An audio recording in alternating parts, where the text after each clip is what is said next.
Doctor Kasaraneni Sadasiva Rao గారి జీవన గానం సదాశివం 1వ భాగం 9/3/20 కైమోడ్ సదాశివం డాక్టర్ కాసరనేని సదాశివరావు గారి జీవన గానం ఒక సరస హృదయుని సంభాషణ, ఒక మేధావి ఆలోచన స్రవంతి, ఒక సేవా తత్పరుని సదయ హృదయ స్పర్శ. సదాశివుడు బోళాశంకరుడు, అడిగిందే తడుగు వరాల వర్షమే. సదాశివుడు గరళకంఠుడు, విషాన్ని కంఠంలో దాచిన లోక కళ్యాణ ప్రదాత. డాక్టర్ సదాశివరావు గారి తొలి పేరు సదాశివుడు. ఆ పేరు పెట్టిన వారికి ఆనాడేం తెలుసు అది సార్థక నామధేయం అవుతుందని. ఆయన జీవితం జయప్రదం అవుతుంది, భారీ జయప్రదం. పట్టణానికి పక్కనే ఉన్న తక్కెళ్లపాడు గ్రామం తన ఉనికిని కాపాడుకుంటూనే వస్తుంది. తన సంస్కృతి వైభవాన్ని మెరుగులు దిద్దుకుంటూనే వస్తుంది. అక్కడ పెరిగిన సదాశివరావు గారిలో ఆ కళ్ళ కపట మెరుగని వైనం, ఆ సాదాసీదా తత్వం, ఆ కలుపుగోరుతనం గూడు కట్టుకొని ఉండటంతో అవి ఆయన వ్యక్తిత్వానికి ప్రత్యేక ఆకర్షణలై ఆభరణాలు అయ్యాయి. ఆయన వ్యక్తిత్వం బహుముఖే, అందువల్లనే ఒక్కొక్కళ్లకు ఒక్కొక్క కోణం నుండి అలా దర్శనమివ్వడు. అయినా సరే నేను చెప్పేంతగా నా జీవితంలో విశేషాలు ఏమున్నాయని కొన్నాళ్ళు తటపటాయించా. స్వీయ చరిత్ర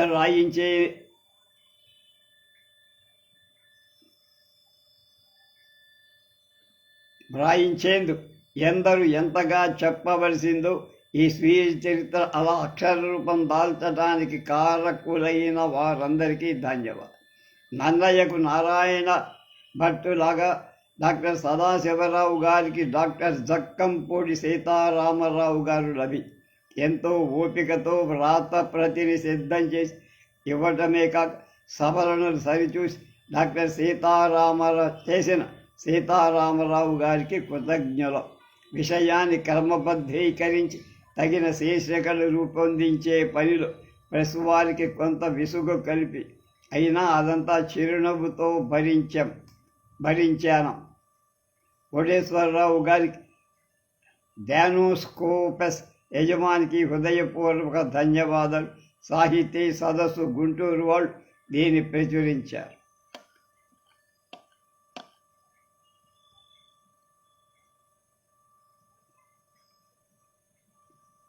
పరిచయ పరిమళం. చరిత్ర నిండా విజేతల ముఖాలే సామ్రాజ్య విజేతలు, రణంలో రక్తాన్ని వీరులుగా పారించిన విజేతలు, స్వార్థం తప్ప ప్రజాశ్రేయస్సు పట్టని విజేతలు కాకుంటే భౌతికవాద విజేత, సుఖాల పట్ల తప్ప ఆనందం పట్ల బాధ్యత లేని విజేత, జీవితానికి ఒక అర్థాన్ని, జీవనానికి ఒక పరమార్థాన్ని నిర్ణయించుకొని మనుగడను సార్థకం చేసుకున్న మనుషులు ఈ చరిత్రలో స్థానం లేదు. ఈ లోటును భర్తీ చేయాలి. అవసరం మానవతావాదులందరి మీద ఉన్నది. గొప్పవారు, మహానుభావులని మనం గౌరవించేవారు ఆకాశం నుండి ఎక్కడి నుంచి ఊడి పడరు, మనలోనే పడతారు, మన మధ్య నుంచే ఎదుగుతారు. అయితే వాళ్ళు మనకంటే భిన్నంగా ఆలోచిస్తారు. సమాజాన్ని, పరిస్థితుల్ని మనకంటే భిన్నమైన దృష్టితో వీక్షిస్తారు. సకారాత్మకమైన ధోరణి ప్రదర్శిస్తారు. అవిశ్రాంత శ్రమ చేస్తారు, సాధిస్తారు. ఒకవేళ లక్ష్యాన్ని వారు వేరుగా సాధించకపోయినా అత్యున్నత లక్ష్యాల వైపు మన దృష్టిని మళ్లిస్తారు. వారి విజయ రహస్యాన్ని తెలుసుకోవడానికి మనకుండే మంచి మార్గం వారి జీవితాన్ని, వారి జీవన విధానాన్ని నిశితంగా పరిశీలించి విశ్లేషించుకోవడం. ఇంతకంటే పరమార్థం వారే విశ్లేషించిన వారి ఆత్మకథ చదువుకోవడం. ఇంతకు మనిషి గొప్పతనాన్ని నిర్ణయించే కొలమానమేది? చదివిన చదువ, సంపాదించిన ధర్మ, స్థాపించిన సామ్రాజ్యాల, సాధించిన కీర్తి ప్రతిష్టల, వీటన్నిటికీ పొందిన వాళ్ళు కూడా జీవితంలో మరేదో పోగొట్టుకున్నామని బాధపడటం మనం చూస్తూనే ఉన్నాం. కించిత్ మనశ్శాంతి కోసం బాబాల చుట్టూ గడ్డపు స్వాముల చుట్టూ ప్రదక్షిణలు చేయటం గమనిస్తూనే నోములు వ్రతాలు పూజలు అంటూ దక్షిణలు ఇచ్చుకోవడం ఎదిగేవను. జీవితంలో ఏదో ఒక క్షణాలు ఈ జీవితానికి అర్థమేమిటి, పరమార్థమే అనే ప్రశ్న ప్రతి మనిషికి ఉదయిస్తుంది. ఊపిరి పీల్చిన దానికి ఊపిరి నిలిచిన దానికి మధ్య నడుస్తున్నదేమి? ఈ ప్రశ్నలు కేవలం నెట్ట వేదాంతానికి సంబంధించినవి కావు. మనిషి ఆత్మావలోకనాన్ని, అది ఆధ్యాత్మిక భావన, మనిషి మనుగడకు సంబంధించిన కీలక ప్రశ్న. మా మేనల్లుడు చక్రవర్తిరా అంటాడు మా నాన్న. నేను నవ్వుతా. నవ్వడం కాదురా, చూడు ఆదర్శము, ఆ దర్పము, ఆ తేజస్సు కోటి మందిలో అయినా కొట్టొచ్చినట్టు కనిపించే రూపం, ఎప్పుడు కూడి ఉండే బంధువులు, ఆశ్రితులు, స్నేహితులు అంటూ మా నాన్న తెగం బురుసుకుంటారు ఇప్పటికి. నేనేంటిరా, ఆయన ఎదిగిన వాళ్ళు ఎవరైనా ఆ మాట అనాల్సిందే అంటారా? అనకపోతే నువ్వు ఊరుకుంటావా అంటా నేను. అది మా ఇంట్లో తరచూ జరిగే సంభాషణ డాక్టర్ గారి గురించి. నాకు ఊహ తెలిసిన తర్వాత డాక్టర్ గారిని చూడటం నా 10 ఏళ్ల వయస్సు.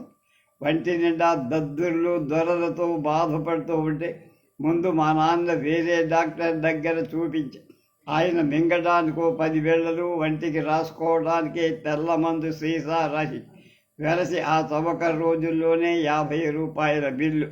70 అయితే వదిలింది కానీ రోగం పోయింది కాదు. సరే డాక్టర్ గారు ఎట్లా ఉన్నారా, చూపించా, ముందు జరిగింది చెప్పు. ఆయన నవ్వారు, మొనాలిసాలాగా. అలా ఎందుకంటే గుర్తొచ్చినప్పుడల్లా ఆ నవ్వు నాకు ఇప్పటికీ కళ్ళ ముందే కనిపిస్తున్న అందులోని రహస్యం నాకు ఇప్పటికీ అర్థం కాలేదు. సరే ప్రిస్క్రిప్షన్ రాసి ఇచ్చారు, తగ్గిపోతుందిలే అని చెప్పా. లేచి బయటకు వచ్చా. ఫీజు ఇచ్చే పని ఎప్పుడూ లేదు. మేనమావలం కదా. మందులు కొనబోతే వర్మగారు, డాక్టర్ గారి బావమరిది, పావలా ఇమ్మన్నారు. పావలా ఏంటి అన్నాడు మా నాన్న. ఆ మందు ఖరీదంతే అన్నారు వర్మగారు. 4 బిళ్ళలు, రోజుకి 2 చొప్పున 2 రోజులు. మొదటి డోసుకే జబ్బు మాది. 2వ రోజుకి దొరద కూడా. ఇచ్చిన మందు డల్కోలాక్స్, విరేచనకాయ. చెప్పొచ్చేదేమంటే మొదటి డాక్టరు లక్షణానికి వైద్యం చేస్తే డాక్టర్ గారు మూలానికి చేశారన్నమాట. ఏ విషయానికైనా మూల కారణం కనుక్కోవడానికి శాస్త్ర పరిజ్ఞానంతో పాటు తర్కం కూడా తెలిసి ఉండాలి. ఆ 2 ఆయనలో పరిపూర్ణంగా. కాబట్టి ఆయన డయాగ్నోసిస్ ఎప్పుడు తప్పలేదు, వైద్యంలోనూ జీవితంలో కూడా. ఫీజు ఇవ్వలేదు, మేనమావలం కాబట్టి అన్నారు. కాని వాళ్ళు కూడా చాలామంది ఆయన దగ్గర ఉచితంగానే వైద్యం చేయించుకున్నారు. ఇచ్చేవాళ్ళ దగ్గరైనా తీసుకోవడమే కానీ, ఎంత ఇచ్చామని అడగటం కానీ, ఇచ్చింది లెక్కేసుకోవడం కానీ ఆయన ఎరగడు. ఇది అందరి దగ్గర తీసుకునేవారు కూడా కాదు. అది కూడా మరీ నిరుపేదల్లా కనిపిస్తే నాకేం ఇవ్వద్దులే, మందులు జాగ్రత్తగా వాడుకో అనేవారు. మందులు కూడా ఫిజిషియన్ శాంపిల్స్ ఉంటే ఉచితంగా ఇచ్చి పంపే. డబ్బు కోసం అన్నట్టుగా కాక రోగిని ఆరోగ్యవంతుని చెయ్యటానికి, అతడి ముఖంలో ఆనందం చూడటానికి ఆయన ఎక్కువ ప్రాముఖ్యం ఇచ్చేవారు. దానిలోనే ఆయన తన ఆనందం కూడా చూసుకునేవారు. డాక్టర్ గారు నవ్వుతుంటే అచ్చం మా భాగ్యమ్మత్త నవ్వినట్టే ఉండదు. భాగ్యమ్మత్త అంటే డాక్టర్ గారు. అయితే మా భాగ్యమ్మత్త ఏమంత ఎత్తరి కాదు. డాక్టర్ గారేమో ఆజానుబాహుడు. అది మా రామశాస్త్రుడు బావ పోలికరా అన్నాడు మా రామశాస్త్రుడు బావ మంచి ఎత్తరి, రంగు తక్కువైన పొరద్రూపి, ప్రేమజీవిరా మా బావ అంటాడు మా బావ మంచితనం, మా అప్ప తెలివితాడు వచ్చినాయిరా డాక్టర్ గారికి అని చెప్పుకునేవాడు మా నాన్న. డాక్టర్ గారి ఆత్మీయత చాలా గొప్పగా ఉంటుంది. ఆయన దగ్గరికి వెళ్ళినప్పుడు ఆయన మనల్ని గమనించనట్టే ఉంటారు. కానీ మనం ఏ పని మీద వచ్చి ఉంటాము అని ఆయన బుర్ర ఆలోచిస్తూనే ఉంటుంది. పలకరించేసరికి దాదాపు మన సమస్యకు మనం చెప్పకుండానే ఆయన పరిష్కారం కూడా ఆలోచించే ఉంటుంది. అది నా అనుభవంలో చాలాసార్లు చూశా. పని పూర్తయిన తర్వాత మనకంటే ఆయన ఎక్కువ సంతోషించడం కూడా నేను గమనించా. అసలు ఎవరికైనా సహాయం చేయటం అనేది ఆయనకు గొప్ప సరదా. డాక్టర్ గారికి చిన్నప్పుడు నోరు సరిగా తిరిగేది కాదు. చెప్పడం మా నాన్నకు గొప్ప సరదా. తాతని వాతాని, ఓడిగుడ్డుని ఓడిగుడ్డు అనేవారని చెప్పి నవ్వుతూ ఉండేవారు. అయితే మాముక్తమాల్యద లాంటి కఠిన పాక కావ్యం ఆయన అభిమాన రచనని తెలుగు నేలను సుప్రసిద్ధులైన కవులు రచయితలు ఎందరితో ఆయన సాహిత్య చర్చలు చేశాడని తెలిసినప్పుడు ఆయన ఆశ్చర్యపోల. మా మేనలుడికి తెలియంది ఏముంటుందిరా అనేవారు. డాక్టరుగా మీకున్న పేరుకు తగినంతగా మీరు డబ్బు సంపాదించలేదండి అన్నా నేను ఒక సందర్భం. డాక్టర్ పని రోగం నయం చేయడం తప్ప డబ్బు సంపాదించడం. అయినా నా సంపాదన నా అవసరాలకు చాలా మించే వచ్చింది. ఆ విషయంలో నో రిగ్రెట్స్ అన్నారా. డాక్టర్ గారు ఏం సహాయం చేశాడు, ఎంత సహాయం చేశాడు అనే దానికంట ఏదైనా అవసరం వచ్చినప్పుడు డాక్టర్ గారు ఉన్నారు కదా అని భరోసా చాలా ధైర్యాన్ని ఇచ్చేదిరా అంటాడు మా నాన్న. ఈ పరిస్థితి డాక్టర్ గారి బంధువుల, స్నేహితుల మంది కుటుంబాల్లో ఉండడం నేను చాలాసార్లు చూశాను. ప్రసిద్ధులైన చాలామందికి వారికి చాటున వ్యతిరేకంగా మాట్లాడేవాళ్ళు చాలామంది ఉంటారు. అయితే డాక్టర్ గారి విషయంలో అది అపవా. ఆయన సముఖంలోనూ పరోక్షంలో కూడా ఎవ్వరూ ఆయన్ని విమర్శించడం నేనెరగ. ఇందుకు ఆయన వ్యక్తిత్వమే కారణమనుకో. ఆయన ఎవరి గురించి చెడుగా మాట్లాడరు, ఎవరిని చులకనగా చూడరు. ఎన్టీ రామారావు గారితో ఎలా మాట్లాడతారు, జక్కంపూడి సీతారామరావు గారితో అంతే ఆత్మీయంగా ఉంటారు. 1956లో ఫిజిక్స్లో నోబెల్ ప్రైజ్ విన్నర్ పేరు గుర్తు తెచ్చుకోవడానికి ఎంత శ్రద్ధగా ఆలోచిస్తారు. మొవ్వారి రావమ్మ ముని మనబడి పేరు గుర్తు తెచ్చుకోవడానికి కూడా అంతే శ్రద్ధగా ఆలోచిస్తారు. అందరి పట్ల సమానమైన ప్రేమ, సమానమైన ఆదరణ. డాక్టర్ గారు ఎన్నికల రాజకీయాల్లోకి వచ్చినప్పుడు నేను చాలా చిన్నవా. అయితే ఉత్సాహంగా ప్రచారము అది చేసేవా. రాజకీయాల్లో కూడా ఆయన నమ్మిన సిద్ధాంతం పక్కకు జరగలేదని అందరికీ తెలుసు. ఈ సందర్భంగా ఒక మాట చెప్పు. ఈ ఓటర్లకు బుద్ధి లేదండి, మంచి వాళ్ళని వదిలేసి రౌడీని గెలిపిస్తున్నారు అన్నాడు ఒక ఆయన ఒకానొక సందర్భంలో డాక్టర్ గారితో. అలా ఎందుకు అనుకోవాలి? మంచి వాళ్ళ కంటే రౌడీల వల్లనే ఎక్కువ ప్రయోజనం ఉందని జనం గ్రహించారనుకోవచ్చుగా అన్నారు డాక్టర్. అవతలాయన మళ్ళీ మాట్లాడాల. దేవుడు ఉన్నాడంటారు ఆస్తిక, లేదంటారు నాస్తిక. మనిషే దేవుడు అంటారు తాను. అయితే అందరూ కూడా ఉత్సాహం, జిజ్ఞాస, ప్రేమ మహామానవ లక్షణాలని అంగీకరి. డాక్టర్ గారి ఎదిగిన వాళ్ళంతా ఆయనలో ఈ లక్షణాలు సంపూర్ణంగా ఉన్నాయని అంగీకరిస్తారు. డాక్టర్ ఉత్సాహం ఎప్పుడూ పరవళ్ళు తొక్కుతూ ఉంటుంది. ప్రతి విషయాన్ని కుతూహలంగా గమనించే జిజ్ఞాస. ఇక ప్రేమ అవధులు లేరు. ఆయన కేవలం మానవుడు కాదు, ఆయన చరిత్ర శాశ్వతం. మా కుటుంబం బహువిధాలుగా అందుకు రుణపడి ఉంది ఆయనకు. ఆ రుణాన్ని తీర్చుకోవాలని మేము అనుకోవడల్లా. ఎందుకంటే తరతరాలుగా ఆయన బంధుత్వం మాకు కావు. ఆయన ఎప్పటికీ మా మేనల్లుడిగానే ఉండాలి. ఆయన్ని మేమే చదివించాలి. మా హస్తవాసితోనే ఆయన గొప్పవాడు కావు, ఇప్పటికీ ఎప్పటికీ. శివ అంటే శుభం అని అర్థం. సదాశివ అంటే ఎప్పుడూ శుభం కలిగించేవాడు. సార్థక నామధేయుడై డాక్టర్ గారు పూర్ణాయుద్ధాయుష్కారు కావాలి. మహానుభావులు ఆకాశం నుండి ఊడి పడరు, మనలోనే పడతారు. మన ఆదర్శం నుంచే ఎదుగుతారు. ఓ మహానుభావుడి ఆత్మకథను ఈ మహానుభావుడు ఆత్మకథను అవరోడించని ఓ పూర్ణ పురుషుని విలాసాన్ని కనుగొని పిన్నమనేని మృత్యుంజయరావు 20/12/2007 తక్కెళ్ళప్ప. ముందుగా కొన్నాళ్ళ నుండి కొంతమంది మిత్రులు నా జీవిత చరిత్ర వ్రాయమని కోరుతూ వచ్చారు. నేను తాత్సారం చేస్తూ వచ్చి అందుకు కారణాలు లేకపోతే నాకు జీవిత చరిత్ర ప్రయోజనం తెలియక కాదు, గొప్పవాళ్ళ జీవితాలు ఎంత సాదాసీదాగా ఉంటాయో అవగాహన లేక కాదు. ఈ విశ్వంలో భూగోళం ఎంత, భూగోళంలో మానవ సమాజం ఉనికెంత, మానవ సమాజంలో ఒక వ్యక్తి స్థానం ఎంత, అటువంటి వ్యక్తినైనా నేను చేయగలిగినంతా చెప్పగలిగేదంతా ఎవరికి వాళ్ళు స్వీయ చరిత్రలు రాసుకుంటూ పోతే చదివేదెవరు? అవన్నీ నా మనసులో మెదిలిన ప్రశ్నలు. చివరకు మిత్రుల కోరిక మేరకు రాయటానికి పూనుకొని గుంటూరు పక్కనే ఉన్న మా ఊరు చాలా చిన్నది. ఆ గ్రామంలో నా జననం వల్ల జనాభా 1% పెరిగిందని తెలియగానే ప్రఖ్యాత రచయిత మార్క్ ట్వేన్ గుర్తుకు వచ్చారు. మా పల్లెటూళ్ళలో ఒక ఇంటి నుండి ఎన్నో ఏళ్లవాడు నిప్పు పట్టుకుపోవటం నా మనస్సులో మెదిలి. ఇంకేం కృష్ణదేవరాయల వారి ఆముక్తమాల్యదలో పద్యం గుర్తుపట్టి, వర్షాకాలంలో ఇల్లు తిరిగితే కానీ ఒకంత సిఖి దొరికేది కాదు.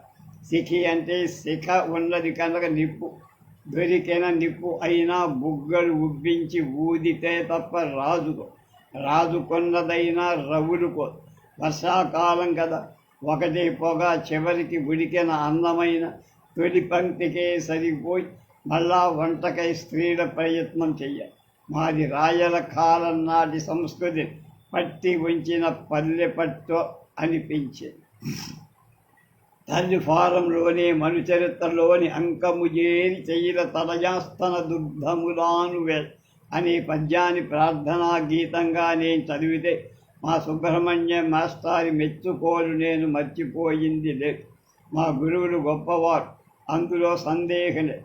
అయితే మా వంటి శిష్యుణ్ణి చేసి పొంగిపోయిన గురువులు పలువురు లేకపోలేదు. అయినా నేను అహంకార భరిత విషక్కులు కాదు.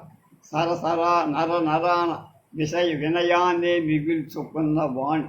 మాది ఆరుగాలం శ్రమించే రైతు కుటుంబం పెద్దది, తండ్రిది అర్ధాయుష్. తర్వాత తల్లి సంసారాన్ని ఈదుకు రావాల్సి వచ్చి మా అమ్మమ్మ చివరి కోరిక నన్ను డాక్టర్ను చేసి నేను ఎక్కువచ్చిన తరువాత కుటుంబానికి నా చేయూత లభించింది. కుటుంబ గౌరవాన్ని నిలబెట్టుకున్నాను. డాక్టర్ జయప్రదతో దండల పెండి డాక్టర్ దంపతుల సంస్కృతికైతే దారి చూపింది, కానీ దండల పెండెండు పెరగల. నా వైద్య పద్ధతి పలువురికి నచ్చింది. వైద్య రంగంలోనే కాక విద్యారంగంలో కూడా కొంత కృషి చేశాను. ఏ రంగంలో నేనెవరితో పోటీ పడలా. సమన్వయ సాధనే లక్ష్యంగా పెట్టి ప్రారంభించిన సాహితీ సదస్సు కూడా సాహితీ సౌరభాలు గుబాడింపజే ఎందరో సాహితీ మిత్రులు సంపాదించి పెట్టి రాజకీయ రంగం కూడా తన వైపుకు లాక్కొని దాని అవకాశంగా తీసుకొని సామాజిక దృగ్బతాన్ని రూపుమాపాలని ఆశ. కొన్ని దీర్ఘ రోగాలు ఉపశమనాలే కానీ సంపూర్ణ చికిత్సలు ఉండవు. నాకు మాత్రం జాతీయ స్థాయి నాయకులు కొందరితో చెలిమి ఏర్పడి క్లిష్ట సమయాలలో విశ్వవిద్యాలయ పరిపాలనలు పాలు పంచుకున్న తృప్తి కూడా మిగిలింది. ఎదుటి వాళ్లకు స్వేచ్ఛనివ్వడం, వాళ్ళను సులకలుగా చూడకపోవడమే ప్రజలకు నేను చేరువ కావటానికి ప్రధానమైన కారణం అనుకోండి. నాకు కోపం, త్రిపార్టీ తెలియని విషయాలే కానీ వాటిని దిగమింగడం ఎలాగో తెలియదు. మౌనం మందుగా మారి అది నాలోనూ ఇతరులలోనూ గాయాలు రేగకుండా సాయపడి బాధను భరించడం ఇంకా బాగా వచ్చినట్టు లేదు. వచ్చుంటే అర్ధాంగి మరణపు వ్యధ నన్ను ఇంతగా వెంటాడేది కాదు. ఇలా ఎన్నెన్నో విషయాలు మనసులో ముసురుకుంటూ ఉంటే జీవిత చిత్రణ నల్లేరు మీద బండి నడకయ్యే మాట నిజమే. అంతా పూర్తయ్యాక చూస్తే ఇదంతా ఎందుకులే అనిపించదా. అందుకే అలా మీ ముందు ఉంచాను. డాక్టర్ సదాశివరావు.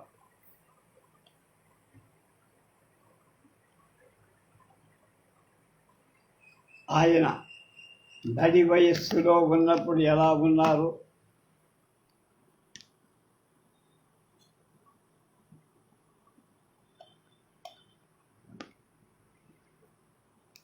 బాగా ముసలితనం వచ్చినప్పుడు ఎలా ఉన్నారు?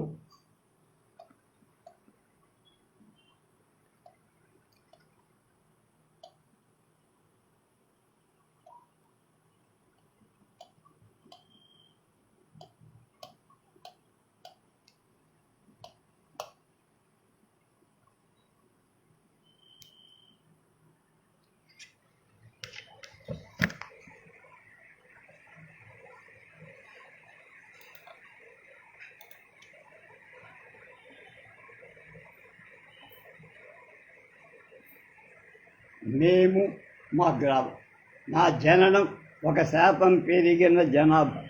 నేను ఎందరిలోనో ఒకటిగా బతికినా నా బాల్యం అందరిలో ఒకటిగానే గడిచి గుంటూరు పట్టణానికి తూర్పున 4 కిలోమీటర్లో ఉన్న రామచంద్రపాలెం అనే చిన్న గ్రామం నా జన్మభూమి. తండ్రి రామశాస్త్రి, తల్లి సౌభాగ్యమ్మ. తెలుగు లంక చెప్పుకున్నట్లుగా కళ్ళ కపటము లేని పల్లెలో నాగలి దున్నువారు నన్ను కన్నవారు. మా కుటుంబంలో ఎవరూ చదువుకున్న వాళ్ళు లేనందువల్ల పుట్టిన తేదీ వ్రాసి పెట్టుకోలేదు. గ్రామంలో అందరిది అదే పరిస్థితి. అయితే అప్పట్లో గ్రామంలో ఒక ఆచారం ఉండే. కాన్పు చేసిన మంత్రసాని మనసబు గారి ఇంటికి వెళ్ళి ఫలానా వారింట్లో కాన్పు జరిగిందని చెప్పే మనసబు కుటుంబ సభ్యులకు కబురు చేసి రిజిస్టర్లో సంతకం లేక వేలు ముద్ర వేయించేవారు. కుటుంబ సభ్యులెవరూ పుట్టిన తేదీ గుర్తించుకోవటం కానీ పుట్టినరోజు జరపటం కానీ చేసేవాళ్ళు. పుట్టినరోజు పండగలు ఏమీ జరగదు. ఇటీవల తెలుసుకోవాలని ఆసక్తి కలిగి ఆ రికార్డులు పరిశీలించాం. దాని ప్రకారం అక్టోబర్ 13, 1923లో నేను జన్మించినట్టు రికార్డు. నా పుట్టినరోజు ప్రకృతి పరవశించి ఆకాశమంతా వెలుగులతో పెద్ద శబ్దాలతో నిండిందని మా అమ్మ చెప్పి. అంటే మరేం లేదు, ఆ రోజు తుఫాను. నేను పుట్టినప్పుడు మా గ్రామపు వయసు 9 సంవత్సరాలు. జనాభా సుమారుగా 100 మంది. నా పుట్టుక వల్ల మా ఊరి జనాభా 1% పెరిగి నా ఊహ నాకే నచ్చి ఆ ఊహ నాకే వచ్చిందనుకుంటే పొరపాటు.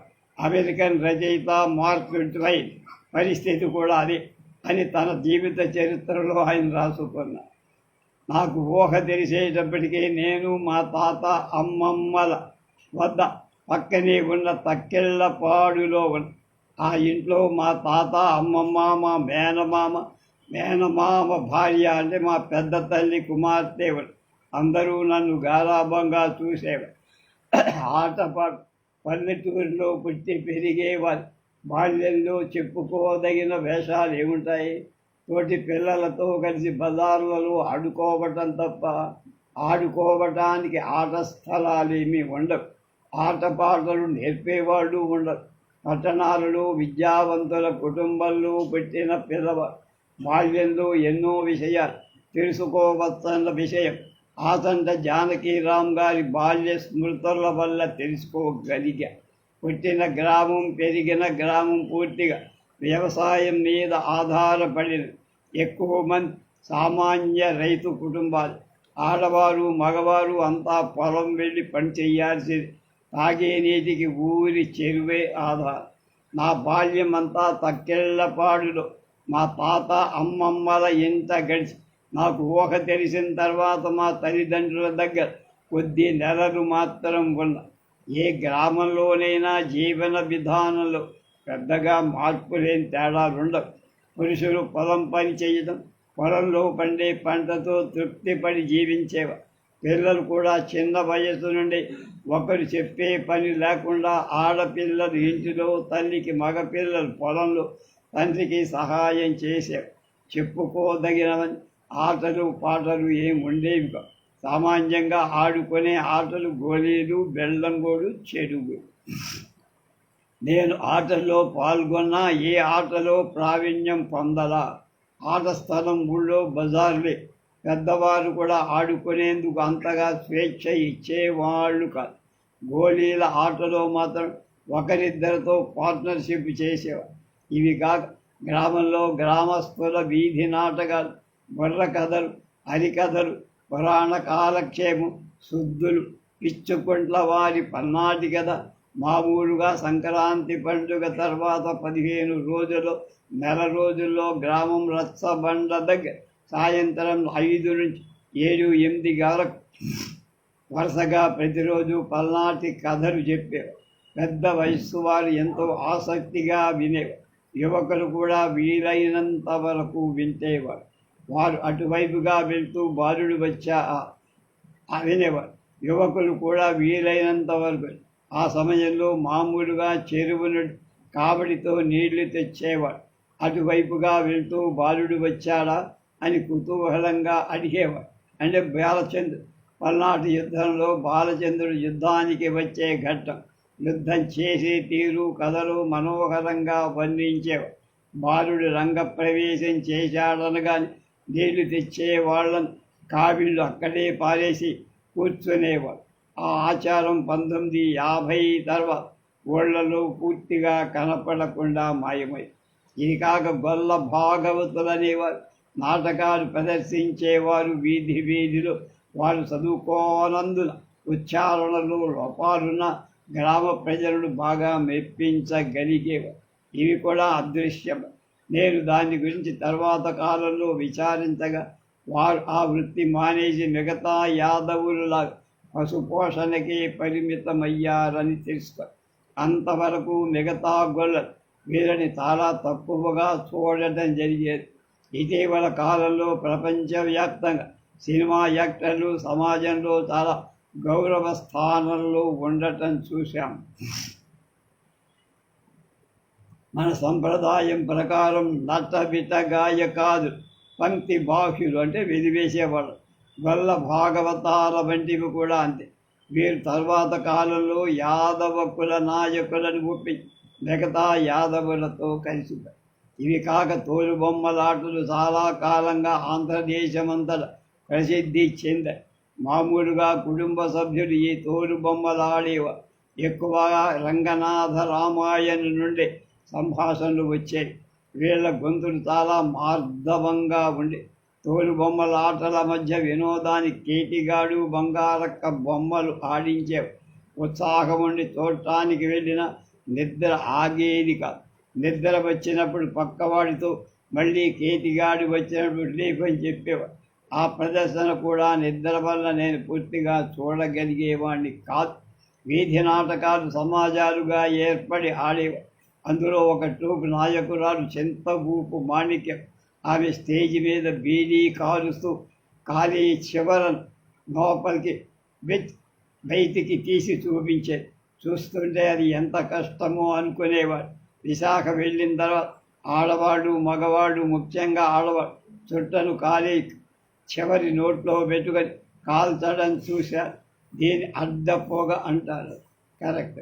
కనుక అలా చేసినందుకు అంగీలులో, దవడలోను, గొంతులోను క్యాన్సర్ వచ్చే తర్వాత విశాఖలో వైద్యులు బహుళ ప్రచారం చేసినందువల్ల అది క్రమంగా తగ్గి ఆ చింత పువ్వు మాణిక్యం నాటకంలోని ఒక సీనులో ఇంటికి వచ్చిన పెద్ద మనిషి చూపించి పిల్లవాడితో నాన్నగారికి నమస్కారం చెప్పరాడు.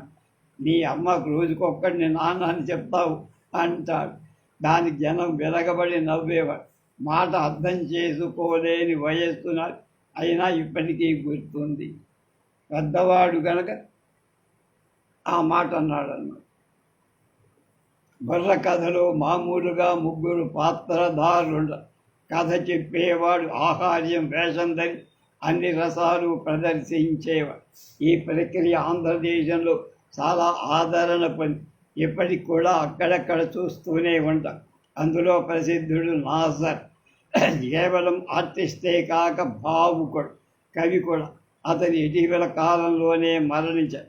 అతనికి క్యాన్సర్, పోస్టేట్ జబ్బు వస్తే ఆపరేషన్ చేసి మందురించి సుమారు 10 సంవత్సరాలు వైద్యం చేసి మరణం తర్వాత అతను వ్రాసిన పుస్తకం ఒకటి అచ్చు వేసి దాన్ని నా సరే ముందు మాటలు వ్రాసి అందులో ఈ విషయాన్ని కృతజ్ఞతాపూర్వకంగా ప్రస్తావించి వారి బిడ్డలు ఇప్పుడు ఈ రంగంలోనే ఉన్నారు.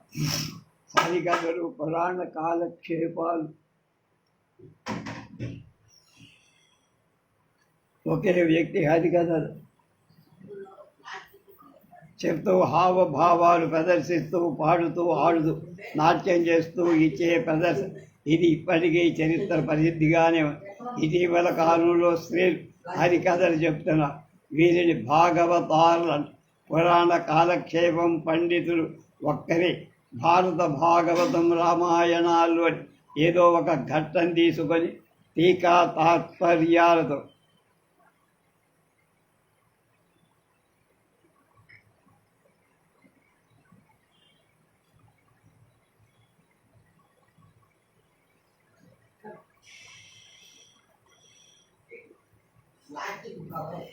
వారి వ్యాఖ్యలు కూడా జోడించి చెప్పేవారు. హరికథలు, పురాణ కాలక్షేపాలు కేవలం వినోదాలే కాక ముక్తిదాయకం అని భావించి 1931 వరకు తెలుగు సినిమాలు లేవని చాలామందికి తెలియకపో ఒక దశాబ్దం పాటు మిగతా వినోదాలకు భంగం కలగకుండా నడిచే.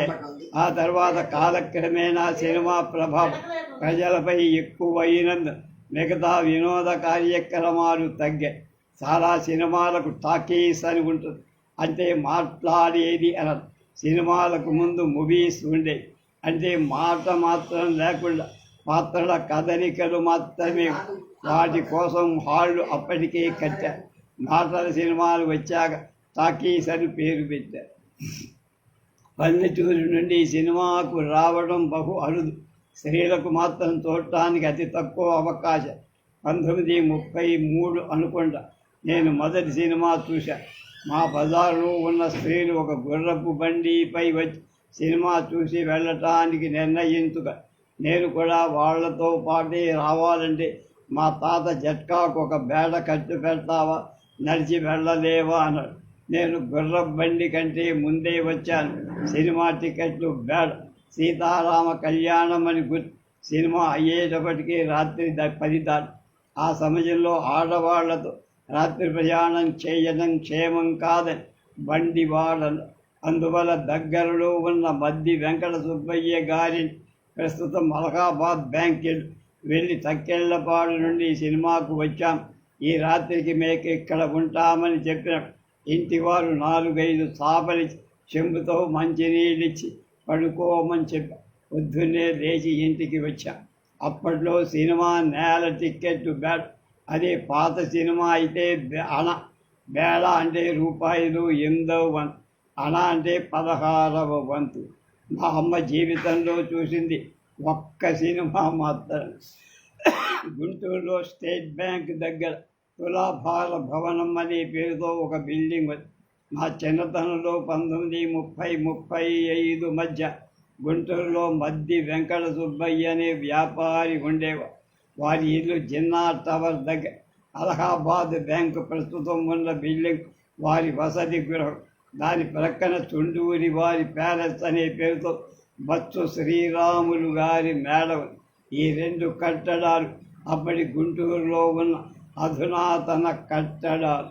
మద్ది వెంకట సుబ్బయ్య గారు వ్యాపారంలో తొలతూగి ఆ డబ్బంతా ధర్మకార్యాలు చేశారు. ఆ తర్వాత తులాభారం జరుపుకున్న వాళ్ళు ఎవళ్ళు లేరు. ఈ మద్ది వెంకట సుబ్బయ్య గారి ఇంట్లోనే ఆ రోజు రాత్రి సినిమాకి వెళ్ళి వచ్చి మా ఊళ్ళో మేము పడుకొని తక్కిళ్ళపాడవాడు చాలా పొలాలు దూరమైన కారణంగా రామచంద్రపాలెం వచ్చారు. మా ఊరి గడ్డ ఎత్తిన వారి పేరు చిగురుపాటి రామచంద్రయ్య. ఆయన పేరు, దేవుడి పేరు 2 కలిసి వస్తాయన్న ఉద్దేశంతో రామచంద్రపాలెం అని పేరు పెట్టి అందరూ దీన్ని గారపాడు అంటారు. దీని కారణం ఒకప్పుడు గారపాడు అనే గ్రామం అక్కడే ఉండేదని, ఆ గ్రామమంతా విడిచి వెళ్ళిపోయారని ఆ పొలాన్ని గారపాటి వారి పొలంగా పిలిచేవారు. ఆ కారణంగా కొత్తగా పెట్టిన పేరు వ్యాప్తిలోకి రాల. ఇప్పటికీ దాన్ని గారపాడేనే పిలుస్తారు. రికార్డులో మాత్రం రామచంద్ర పాలెం అనేవాడు. మా నాన్న ఒకసారి ఒక ప్రాంసరీ నోట్ ఇచ్చి చదవమని, అందులో మొదటిసారిగా రామచంద్ర పాలెం పేరు చూసి ఈ ఊరే ఊరు అని అడిగా. ఇది మన ఊరే రా అన్నారు. ఊరంతా ఒక కుటుంబం. మా తల్లిదండ్రులు సామాన్య కుటుంబీకులు. మా తాత నాన్నగారి నాన్న 20 ఎకరాల మెట్ట, 3 కొడుకులు పంచుకున్నందువల్ల సుమారు 7 ఎకరాలు మా నాన్నకు వచ్చేది. అప్పటి పరిస్థితిలో భార్యాభర్తలు పని చేసుకుంటే కుటుంబం గడిచేది. మగవాళ్లతో పాటు ఆడవాళ్ళు కూడా పొలానికి పనికి వెళ్ళేవారు. అదెవరూ తప్పుగా భావించేవాళ్ళు కాదు. నా పుట్టుక నాటికి మాది పూరి. మొత్తం ఊరిలో 3 లేక 4 పెంకుటి. ఏ ఇంటికి ప్రహరీ లేవు. మొత్తం ఊరంతా ఒక పెద్ద కుటుంబమా అనిపించే. గాలికి వెలుతురకు కొదవలేదు. ఇప్పటిలాగా కరెంటు లేదని, ఫ్యాన్లు లేదని అనుకునేవాడు లే. ఇంట్లో రాత్రిళ్ళు వెలుతురు కోసం ఆవుదబ్బు ప్రమిద కానీ కిరోసన్ బుడ్డీలు కానీ వాడేవాడు. లాంతర్లు ఇంకా అప్పటికి రాదు, కానీ ఎక్కువ మంది ఉపయోగించేవాళ్ళు కాదు. మా తాత అమ్మమ్మలకు లాంతరు వెలిగించడం అస్సలు రాదు. అప్పట్లో అదే ఒక పెద్ద అడ్వాన్స్మెంట్. అంటి నుంచి ఇంటికి అప్పటికి అగ్గిపెట్టెలు వచ్చినవి, కానీ చాలా కొద్ది మంది ఇళ్లలోనే వాటిని వాడేవారు. 40 పుల్లల అగ్గిపెట్టె ఒక కాచి. ఆ ఇంట్లో వాళ్ళు దాన్ని నెల రోజులు వాడుకునేవారు. మిగతా వారు ఇంటి నుండి నిప్పు తీసుకువెళ్ళి వాళ్ళ పొయ్యి ముట్టించుకునేవారు. వర్షాకాలంలో కట్టెలు సరిగా మండక పొగ ఎక్కువ వచ్చి ఆడవాడు చాలా ఇబ్బంది పడేవారు.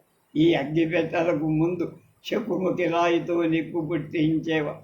ఇప్పటికీ కొన్ని ప్రాంతాలు ఈ అలవాటు ఉంది. ముఖ్యంగా పొలంలో పనిచేసేవాడు చుట్టముట్టించుకోవడం కోసం ఉపయోగించేవారు. అంటే శ్రీకృష్ణరాయల నాటి కాలాన్ని మా చిన్నప్పటికి పరిస్థితుల్లో పెద్దగా తేడాలు ఉన్నట్టు కనపడ్డా. అందుకు సాహితీ సమరాంగణ సార్వభౌముడి పద్యమే సాక్ష్యం. మీ ఇల్లిల్లు తిరుగనొక్కింతబ్బు ముక్కి అబ్బెనే వింటిలోల గూడి ఇది విరవ రాణ రాజీవరవులు కొల్పావది కాని కల్గ గూడుదాన కలిగి నేను కూరగుట మందైన భిన్నోబ సుఖభుక్తి పేస పేకూర ఆ భుక్తి గిడిన ప్రాగ్భోకల తీరు బహుజనాన్న దీర్ఘ నా వారుల కొదవు పునః ప్రయత్న మొరాజ్య పటం ముఖ్య లయమెన్న తారాలగాయాలయాంగ దారులయ మెన్నరంతిక కారజనిక వచన గంధో గృహిణి రామి బడకమరుడు వెడనెడని ఆర్ప ఉగిలి రజ్జదివి గృహుడు. ఆముక్తమాజ 4వ ఆశ్వాసంలో 120. ఆశపడి 6 అంకణాలు వేస్తే మెట్ట వ్యవసాయంలో చాలా రకాల ఆహార ధాన్యాలు పండేవి. వాటిని ఆహారంగా తినే. ఉదాహరణ జొన్నలు, సజ్జలు, వరిగ, కొర్రలు మొదలు. ఎక్కడో భోగులు, రోగులు వరి అన్నం తినేవారు. రోగులకు అందరికీ కూడా అది లభించకపోవడంతో ఆశపడి 6 లంకణాలు చేస్తే ఆ రోజు కూడా జొన్న కూడేనా అనే సామెత వచ్చిందట. ఇడ్లీ, కాఫీలు అస్సలు లేవు. ఎవరికైనా జబ్బు చేస్తే చిల్లర కొట్టు నుండి కాఫీ బిళ్ళలు తీసుకొచ్చి కాఫీ కాసి ఇచ్చేవారు. అందరూ రోజుకు 3 సార్లు భోంచేసేవారు. పుష్టిగా ఉండేవాడు. ప్రత్యేకంగా కూరలు కొనేవాళ్ళం కాదు. పొలంలో పండిన వాటినే వాడుకునేవాడు. మచ్చళ్ళు పెట్టుకునేవాడు. వ్యవసాయ ధాన్యాలతో పొలంలో వేరుశనగ, మెచ్చి, పొగ పండించేవాడు. అవి అమ్మగా వచ్చిన డబ్బుతో కుటుంబ అవసరాలు గడిచి అందరూ చాలా వరకు తృప్తిగానే బతికారు. ఆ రోజుల్లో కుటుంబ నియంత్రణ లేదు. అధిక సంతానాన్ని అదృష్టంగా భావించేవారు.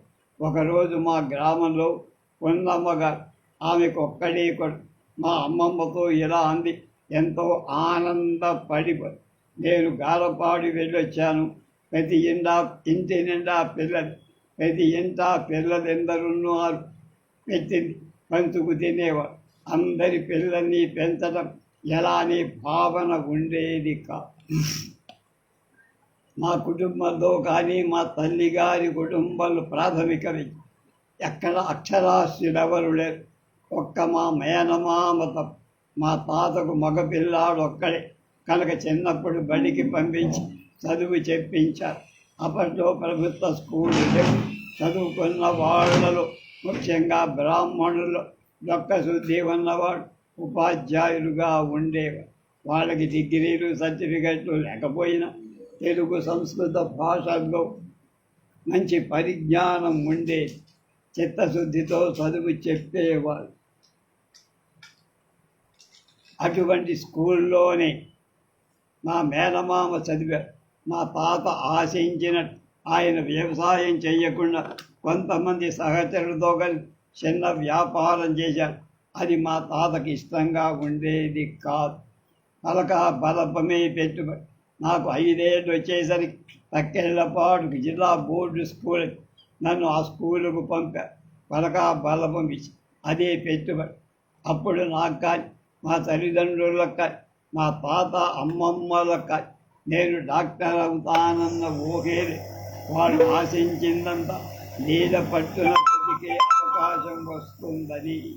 చదువు ఎక్కువ కాలం సర్కారు బడిలో జిల్లా బోర్డు స్కూల్లో ఉదయం 7 నుంచి 10 వరకు, సాయంత్రం 2 నుంచి 5. మధ్యకాలంలో గుడ్లు కాయలు. అప్పటికి కొద్దిమంది సంపన్నులు ఆడపిల్లలు కూడా బడికి పంపేవారు. మా బడిలో 40 మంది విద్యార్థులు, 5 మాత్రమే ఆడపిల్లలు. వాళ్ళెవరూ పై చదువులకు వెళ్ళాలి. పెద్ద బాల శిక్ష. ప్రతి తరగతికి ఒక వాచకం, అదే ముఖ్యమైన టెక్స్ట్ బుక్. ఆ స్థాయికి తగ్గ పాఠాలు వాటిలో ఉండే. అందులో అన్ని విషయాల గురించి ప్రస్తావన ఉండే. ఆరోగ్యం, వ్యాయామం, పురాణ కథలు, నైసర్గిక పరిస్థితులు, చరిత్ర. ఇవి కాక గణిత బోధిని, అంటే ఎక్కాలతో చాలా విషయాల గురించే పరిజ్ఞానం.